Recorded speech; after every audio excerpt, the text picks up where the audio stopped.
অ্যাপসটা ছিল, আমি টিকটকে দেখছিলাম যে অনেক মেয়েরা চাইনিজ ছেলের সাথে কথা বলে। আমাকে ভালোবাসতে হলে বাংলাদেশে আসতে হবে, এমন কথার বাস্তবতা দিতে বাংলাদেশের টাঙ্গাইল ঘাটালে এসেছেন চীনের গাংসু প্রদেশের জংজিয়া মামুচা। আমাকে পছন্দ করে, লাইক করে, মানে বিয়ে করতে চায়। পরে আমি বলছি আমাকে বিয়ে করতে হলে বাংলাদেশে আসতে হবে। পরে ও বলছে যাচ্ছে যাম, কিন্তু আমি বিশ্বাস করিনি, তাই কি আর অত দূর থেকে এখানে আসা যায়? পরে হলো কয়েকদিন আমি কথা বলি নাই। পরে হঠাৎ করে একদিন আমি লাইন আসছি, পরে অনেকগুলো মেসেজ দ্বারা এতদিন কই আসিলা, কই তুমি? পরে আমি বলছি যে আমার আর মেসেজ টেসেজ দিয়েন না, বাংলাদেশে আমার বাপে ভালো ছেলে দেখছে, আমি ওখানে বিয়ে করি।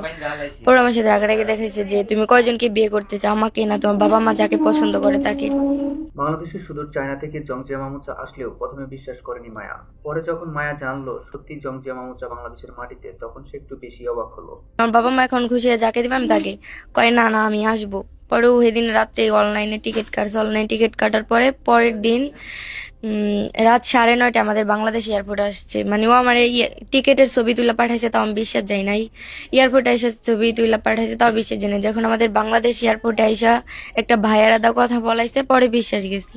সামাজিক মাধ্যম উইচ্যাটে পরিচয় হয় তাদের, স্বাভাবিকভাবেই তাদের পরিচয় হয় এবং তারপর বন্ধুত্ব, আর বন্ধুত্ব রূপ নেয় ভালোবাসায়। জানা যায় জংজিয়া মামুচা মায়াকে প্রেমের প্রস্তাব দিলেও প্রথমে তা খুব একটা গুরুত্ব দেয়নি মায়া। মায়া বলছে সে যখন বাংলাদেশে এসেই পড়েছে তখন তার ফিরিয়ে দিতে পারি না। মুসলমানদের রীতিনীতি মেনেই বিয়ে হয় তাদের। 2-3 দিন পর আরেকটা আপুর মাধ্যমে ওরা আমাদের বাড়িতে আসছে লোকেশন হিসাবে। তারপরে সবাইকে জানানোর পর আমাদের বিয়ে দেওয়া হয়েছে। যেহেতু আমার জন্য আসছে, তাকে তো আর ফিরিয়ে দেওয়া যাবে না, এর কারণে আমি সম্পত্তি দিয়েছি, এর কারণে আমরা বিয়ে করে নিছি। প্রথমে মায়ের পরিবার এই ভালোবাসা মেনে নিতে চায়নি, কিন্তু জংজিয়া মামুচা যখন গুগল ট্রান্সলেশনের মাধ্যমে মায়ের বাবা মাকে বোঝায়, তখন মায়ের বাবা মা এই ভালোবাসা মেনে নিয়ে বিয়ে দিতে রাজি হয়। গ্রামবাসী ও দেশবাসীর প্রত্যাশা, মায়া আর জংজিয়া মামুচা ভালোবাসা চিরদিন অটুট থাকুক। জাহিদুল আলম, সংবাদ বার্তা।